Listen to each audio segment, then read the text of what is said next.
Rahim, tell us more about NFTs, please.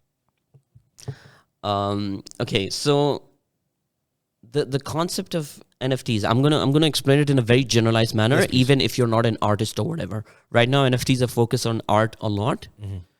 But When you we'll say talk- art, what kind of art? Let's get to that. Let me explain to you what the fundamental idea of NFTs is. What we are trying to do is with NFTs is we are trying to tokenize everything. We are trying to turn things, at least right now, into assets in some capacity. What does that mean? Let's say you're a bank, okay? In the normal world, what happens is a lot of companies, a lot of organizations, they give you random offers. So let's say you're a bank, you give me like a voucher, like a spa voucher in like Ras Al Khaimah. Okay, you give it to me for 100 dirhams. You know how this is how brands and companies try to keep you as a customer. More often than not, these coupons are useless. They're too far, or it's just like not worth it, or whatever. So let's say you, as a bank, gave me this voucher for 100 dirhams. Now I'm like, I'm going to discard this anyways. That's how I've done it for the last 10 years. But let's say a third person comes to me and says that I'm going to buy it from you for 80 dirhams. So what has happened now? You as a bank has won because you are still keeping me as a customer. I kind of won as a person because I made 80 dirhams out of it. The person bought the service, so they are happy. The spa provided the service, they are happy. So what is this? Win, win, win, win. That's the fundamental idea of Web3. How this happened is we kind of basically turned that coupon into a token. Okay. Right now, in order to do this transaction, in order to do the sale, there are aspects of authentication that's a big issue. That how would this person know that the coupon they're buying from me is actually legit, right? And how can they make sure that I actually got it from you? Like there are issues with like making sure blockchain in its essence is all about transparency and authenticity. That's it. And that's what NFTs are. So in this scenario, if this is NFT, this has tokenized this whole system. Yeah. How this works in the art world is, instead of let's say you make a piece of art, okay? Like in the traditional world, when you have a piece of art, it has a certificate of authenticity. That is the thing that brings value to that particular art piece. That's what an NFT is. So for example, right now, you can basically print out the Mona Lisa, put it in a nice frame, put it over here, but that's not the actual Mona Lisa. Where does the actual Mona Lisa, value of Mona Lisa comes from is making sure that you have that certificate of authenticity that proves who made it and at what time in history it was made in and stuff. That's what NFTs are trying to do. Is there is data on the blockchain that is saying who made it, when it was made, and whatever, like time and location and stuff.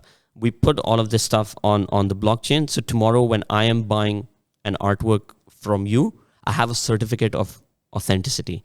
But instead of it being just paper, it's actually on the blockchain. It's just digitizing that. In essence, what we are trying to do with NFTs is we are trying to come up with a way to kind of put things on non-financial things on the blockchain, and in some degree that they can turn into asset. They can turn into an asset class. That if you have something that I've bought from you and there is a demand for it, that there's a capacity for me to sell it more and stuff. But that's like a byproduct of supply and demand.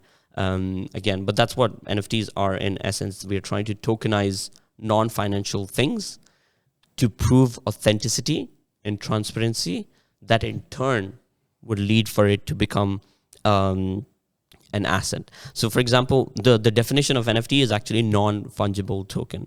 So right now, let's say if you and I exchange a 100 dirham note, I give you a 100 dirham note, you give me a 100 dirham note. That's a fungible asset. My 100 dirham is equal to your 100 dirham. Whereas non-fungible asset is, you know how you have 100 edition cars or 100 edition guitars or like comic books or shoes that are in supply. They have a number to it, right? And like, let's say the first edition has more value than the third edition and stuff. Or non-fungible is saying that the Mona Lisa, there's only one of the Mona Lisa. You can create it. Or, you know, with NFTs, because everything is on the internet, one of the questions that everyone talks about is, okay, you put this NFT and you're saying that this artwork is worth 10,000 dirhams. I can right-click save it and stuff. But again, that doesn't have that certificate of authenticity. And that's exactly the example I gave you. You can right-click save. You can print out a Mona Lisa and put it on your wall and get like a nice shiny frame, make a replica out of it. That replica doesn't have value because it doesn't have the certificate of authenticity. That's what we are trying to do with NFTs. Let's take another example. Let's take it in the gaming industry. So in the gaming industry, the only way, if you are really good at gaming, right? When we are saying we are trying to tokenize everything, we are trying to empower a lot of people. And what does that mean? Let's say you are a gamer. Esports is a real thing now, whether we like it or not. It wasn't a thing when I was growing up and stuff. It was more of a fun thing. Now it's become like, it's a sport. People put money in it. There are communities behind it. So let's say you are a gamer and you spend like 6 hours a day playing that game. And you're really good at it. Let's say you're really good at it. Shouldn't you be able to kind of monetize in some essence other than doing YouTube content out of it? Why is it only YouTube content? Let's go back to what we were talking about earlier, right? Yeah. The model of the internet is based on reach. That why do I have to be an extroverted person who has to get in front of a camera and be a gamer to make money out of this? Whereas when I'm very good at this game, but I can't make money off of it. I can make a living out of it. So how we can tokenize things in video games. So let's say I play 6 hours a day and I reach to a particular level where I get like a special gun. Now that I've got that gun through hard work and like work and stuff. Now the only way for people to make money off of it is kind of not the most legal way, is where I sell my account to you. Right? And there is no way for companies and organizations to track that other than IP address, which is still a very flawed model to kind of really retrace things. That there is no way for companies to kind of omit that, but that's the only way I can make money out of it, right? What we are saying with the NFTs is, what if you're able to turn that gun into an NFT? And then because there are, let's say, only 3 people in the world have been able to get that gun, now that gun becomes an asset.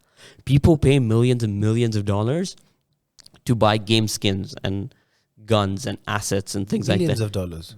Billions. Gaming industry, do you know the gaming industry is bigger than the movie industry and the music industry combined. Wow. Combined.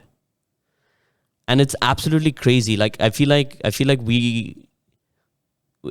a lot of the general public is like so out of touch with it because we don't hear in like media and stuff that you would never think like that's the scale of how big this industry is. But it's a very, very big industry. It's also a very competitive industry. Do you know the average, because it's such a booming industry right now, because it's very competitive, the average life's like a career span for someone working in the gaming industry is just 5 years. Because the amount of pressure that is there, because there's so much money and everything is based on time, right? The sooner that you're able to launch something, the better it is, which is why, and there are like a lot of content out there. You can read articles and podcast sessions on how crazy the gaming industry is and how competitive it is. And because it has like a lot of money moving in, a lot of people who are interested in it, a lot of there are like a lot of people live in the digital worlds a lot more than people realize, a lot more than at least people from our generation realize and stuff. So in what we are saying with NFTs is, if esports is a thing that you want to do, why does it, so right now the way you make money is either through monetization, YouTube or Twitch, or you have an esports tournament, which is still, maybe you live in like a very remote city in a country, or you don't speak the language. How are you going to do that and stuff, right? What NFTs are trying to do is, there's this person named Kayvon, who's the founder for a platform where you sell a lot of art for NFTs. He says that NFTs, so the internet removed geographic barriers. NFTs are going to remove economic barriers. What does that mean? In the traditional world, a lot of value of things came by fencing other people having access to it. So let's talk about it in a very creative circle. Let's take the first edition Batman comic, for example. The first edition Batman comic, it goes for like, let's say like $1 million. What would happen is, very likely, if I bought this comic, I would never open it. I would never read it. I would keep it in a glass case to not destroy it, because its value comes with the integrity of this mint comic. condition. Exactly, right? what NFTs are saying, and listen to this, how revolutionary idea of this is. What NFTs are saying is I could own this comic. The entire world could read it. The entire world could have access to it, but it'll still hold value because I have the original copy. Okay. And how is that possible? So if in the digital world, in the digital world, right? So if I have this comic, then I'm saying that the entire world can read it. You can right click save it as well. But I'm the one who has it. So I have for me, it's an asset, but like all of you guys get to enjoy it. And isn't that beautiful? You know, when we are talking about it removes economic barriers, this I'm talking in terms of culture and art or whatever. Why shouldn't you have the opportunity to feel the emotion or embrace this culture just because you come from a particular socio-economic background? Right? And it's such a different way of looking at it because it almost doesn't make sense. Because that's how we've lived life. We've like, I own this car. You can't break into it. You can't like break into a car and like enjoy this car and sit in this car and stuff. And that's where the value of my car comes in. That's the value of my watch or whatever these like luxurious privileged items come from and stuff. But what Web3 is saying completely the opposite. What we are saying is, and it's such a bizarre way of looking at it that I feel like people who are even into the space, including myself, don't even realize how grand it is. That there's so much more that's going to come out of this that we are not even like prepared for it.